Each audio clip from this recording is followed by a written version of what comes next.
The AllStar app, the #1 app in the business. UFC, Bellator, One Championship, PFL, and more. Get the app right now. Link in description. Since your last fight, you became a father. How has that been? Yeah, it's been cool. It's been real cool. It's been different, like obviously time is more focused on like spare time is more focused on making sure Franco's okay, but it's been awesome, my wife is a very good mother and she's on top of it, so it's been, to be honest, it hasn't been as hard as so far, touch wood, as what people have said. Sleep is still almost the same, so it's been good. I think it's very important that you have a wife that knows what they're doing. So, props Yeah, to her. yeah, 100%. If I didn't have her, it'd be a different story, I think. Yeah, really different story. Now, November 19th, man, you're back in action. What took you so long? I know. I've been waiting. I've been trying to get a fight. It's these fighters, I can't. They've been. I think from what I've heard, the UFC have offered it to different people, and they just have been saying no. I think it's not necessarily that it's easy to say, oh, people are scared, but I just think everyone's on different schedules and things. But yeah, I've been ready to go. I've been pestering Sean Shelby, saying, that, yeah, get me back in there. I know February's around the corner, and I want to be good for that. So get me one soon, and they pulled one together, which is awesome. Yeah, I think a lot of people when they heard about this fight being put together, they were kind of confused, like, oh, Jack, he's from Perth. Why wouldn't he just wait? But from what I know about you, you wanted to get one in before the end of the year, and then Perth is your backyard, so you don't have to go anywhere. You're gonna do your camp there, and you could just wake up and fight. Yeah, 100%. It'd just be like any other day.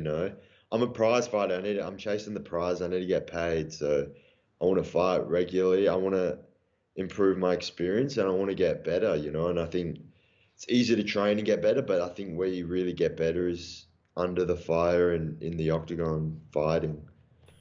Definitely, and also, going back to what you just said about getting fights, you're kind of used to that, right? Where it's hard for you to get matched up, even on the regional scene. You know what I mean? Yeah, it's been yeah, you know what? I think it's just yeah, it's probably just my style. I'm going to come to fight. I think win, lose or draw. I think my opponents will always feel like they've been in a fight after my fight, and yeah, but I've been, you know what? I've been pretty lucky. I said I wanted to fight before the end of the year. I got the fight, so I said, and then I want to fight in Perth. I feel like I'll get a fight then. So far it's been a cruisy experience getting fights, and I've got all the fights I've wanted to get, so I'm happy.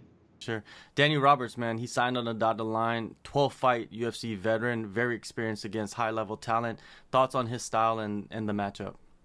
I think it's a cool style. His style is he comes to fight and like look in his most of his fights. Yeah, he fights by get knocked out or try and knock someone out in the process. He swings hard. I think there's looking at his style. I think there's many openings where I'm gonna find the counter strikes, and I feel like I've got the power to really put him away and put him away in a bad fashion. I think, or just keep hitting him over and over again until the fight's over. It almost seems like this style that you're going to face is more, advantageous for you and your style, because the last fight it was a different style, but I don't know, he fought you much different. Do you feel like Ime fought you much different than you expected? He definitely came. He came out hard at the start. He was throwing strikes but yeah, I thought he was. I think he was. I thought he was just throwing the strikes out there, maybe to make me think like it was just a stand-up fight. But I always felt like his intention was to drop down on that single leg, and he did do it eventually. But yeah, that was an awesome fight.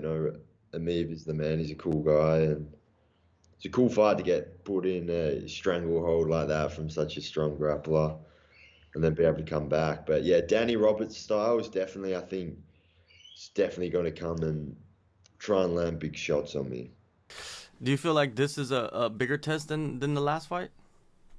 To be honest, I think it's similar. I think in terms of where Amib and Roberts are in the scheme of things in the welterweight division, I think they're mid-level guys. I think top-level guys will polish the floor with both these guys. I think the mid-level guys will have a bit more of a harder fight, but challenge-wise, completely different. I think Danny Roberts is someone that can hit hard and can put your lights out. Amib is someone that's probably going to grab a hold of you, but the grand scheme of things, I think they're similar in that they're mid-tier guys in the UFC, and if you want to be the top, you must beat these guys with ease.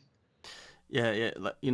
When you look at their last opponent and this opponent coming up, it seems like they're trying to make you face these veterans rather than another prospect. Because you see some guys in the UFC when they come in, they're just fighting prospect after prospect after prospect when they're a prospect themselves. So they're trying to push you, right? Is that how you feel? Yeah, for sure. I think so. I think they're just trying to see if I do belong in that top level, and I think if I can do what I want to do to Danny Roberts, I think there'll be no question that they can't give me the mid-level guys anymore, and they have to start pushing me into that top level of competition. Going back to Singapore, finally got to meet in person, so it was Yeah. cool. Fun. And the first round knockout, liver shot. Is that something that you and your coaches saw ahead of the fight, or did the sunburn make an easy target? Uh, to be honest, not really. It was something that I was going to try and not obviously Ramazan being a wrestler, the plan was to land big strides and try and dig into the body early. I thought I need to try and slow him down. Like he's going to be grappling. If I can try and suck the wind out of him early, then probably pay dividends later on in the fight. But lucky enough, dug into the body early and yeah, he just hit the right spot. But yeah, it was interesting seeing the sunburn was that big patch on his right side was weird to see, but yeah, to be honest, it didn't really change much. I was gonna be hitting the body regardless of his burn or not. Yeah, for sure. And you got caught in the choke that you mentioned earlier. Very, very similar to the Contender Series fight, right? Which choke was deeper and tighter? Oh, I think the Ramazan tight choke was a bit tighter, probably.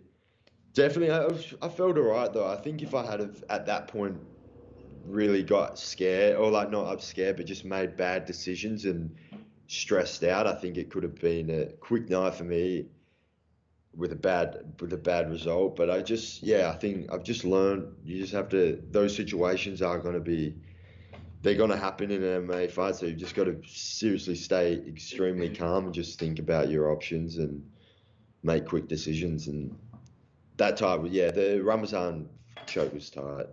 Yeah, yeah. Tight. But it's a trip how like both chokes, you stayed really calm, and then all of a sudden you just bursted out of both of them. You know what I mean? Like even in the Angelosa fight, like it looked like it was super tight, and then all of a sudden you just got out. Like, Yeah, how much do you just practice those positions? yeah, all the time. Those positions we probably once a week we train.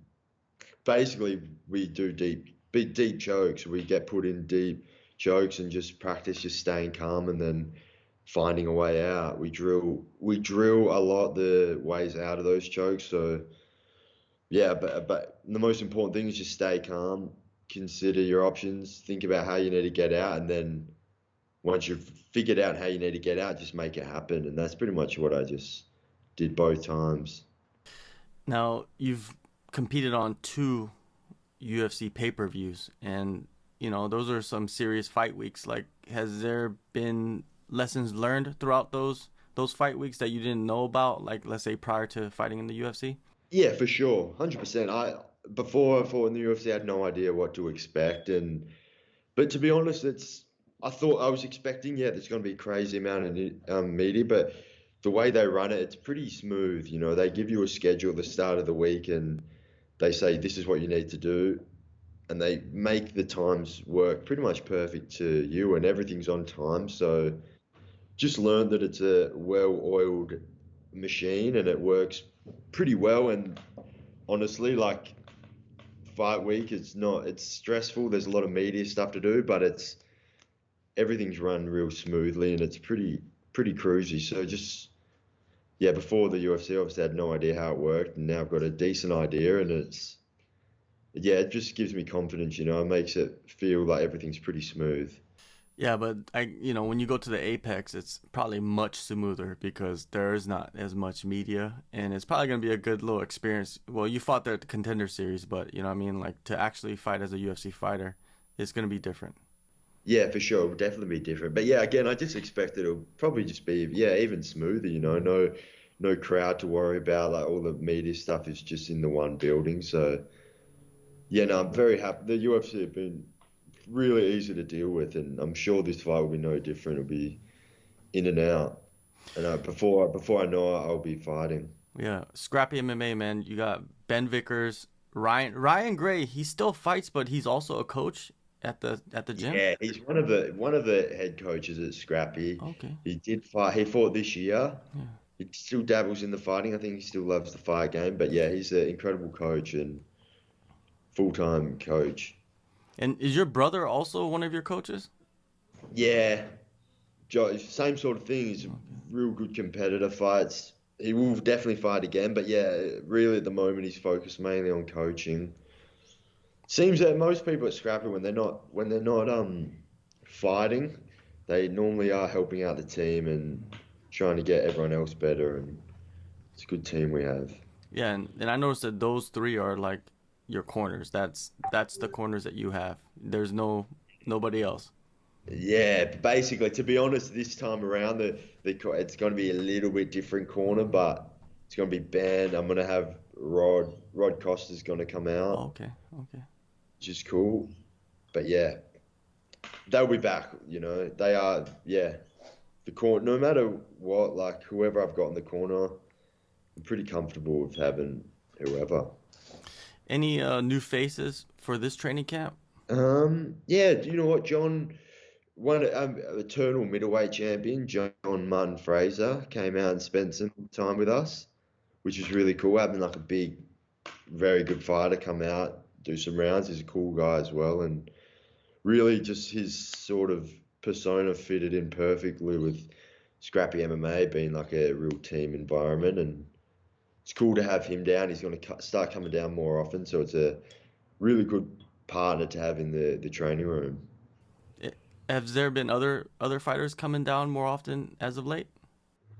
Um, Robin O'Neill's made the trip. Robin O'Neill, Casey's younger sister, she's made the trip out. But apart from that, it's been pretty much same usual faces. Yeah, Robin O'Neill's made the trip out, living in Perth now. But yeah, apart from that, the usual cats. The suspects, the usual suspects, right? Yeah. How is Jack Becker? He's good. He's back in the training room. I think to be honest, he was back in the training room as soon as he could. But yeah, he's good. His recovery is coming along. It's a slow recovery process from such a bad break, Yeah. but I think everything is for him is cruise along on schedule. So hopefully, yeah, by early March next year, he's almost good to get back in there and test out his new leg. Awesome. That sounds great. I saw you've been doing a little bit of cross training, like at another gym. If my mind, is correct, have you been working at other gyms? So not a whole lot. I do spend a bit of time going to.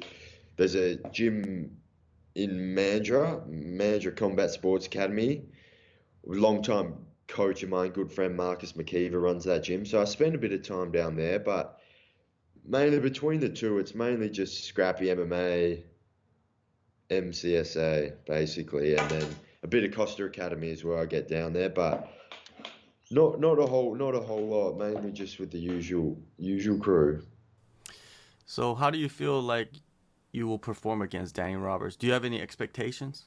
Not really. I expect throughout the fight there's going to be opportunities for me to land shots. I think he swings hard, and I think he sometimes off balances himself with punches. So the only thing I really expect is there's going to be times where I need to just think fast and look for the counter strikes. But yeah, I just expect a good fight. I expect him to come out and try and knock me out. He's going to throw big, heavy shots, and yeah, I expect I'm going to get the finish though. I think the opportunities are far and wide for me to get in and get out, and land big shots and damage him.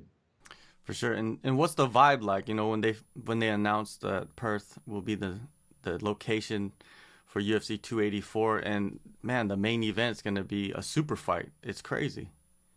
It's incredible, yeah, to have such a big fight for the main event is insane. It's everyone's buzzing here. So many people have hit me up like, "Where are you on that card? Like, how do we get tickets?" That sort of thing. But I think it's going to be incredible. What a fight to have. It's the pound for pound number one best fighter is going to come out on top. So like, there's no better fight you could ask for. And just to be able to do that in my backyard, and it's going to be incredible. Yeah, it is. If will you have a call out? You think? You know what I mean? Like after this fight, because I know you want to be on Perth. Like, would there be Yeah, like I some want to names in be your on. mind? No, to be honest, I wouldn't mind. I want to get this fight out of the way and then see what's up. I've seen Sean Brady copped a loss. You know, he was top, I think he was the top 8 guy, lost to the top 5. So I think he needs to step back and go fight someone in that top 15 area. I'm happy to slide it. I'm happy to be that guy in Perth if he wants to come. If he wants to come here, I'll happily fight him. After the fight, I can even give him a home cooked meal. You know, he can come and stay out. I'll fight him, and I think that's a good fight to have. He's a prospect. I think that's a good fight. Obviously, not looking past Danny Roberts. I need to fight Danny Roberts, and then yeah, might try and get that fight in Perth. November Yeah. 19th, man, you're back in action. UFC Fight Night in Las Vegas. If you want to know more about the event, go download the AllStar app in the descriptions. Jack, always good catching up with you, man. Hopefully I'll see you in Perth, man. Man, that's a fight that I think most people, if they can get there to Perth, they can't miss that. You know what I mean? For sure. It'd be awesome, you know. This Perth at that time of year, it's really nice as well. It's hot. The beaches are awesome. It's a good time to come to Perth. The fights are going to be banging, so it's going to be cool, man. And they've also got a show in Korea. Is that Yeah, right? early February. Yeah. February. Yeah, nice. Yeah, I would have loved to do it. If Perth wasn't on, I'd be gunning for that. But Yeah. next time, man. Next time, for sure. Yeah.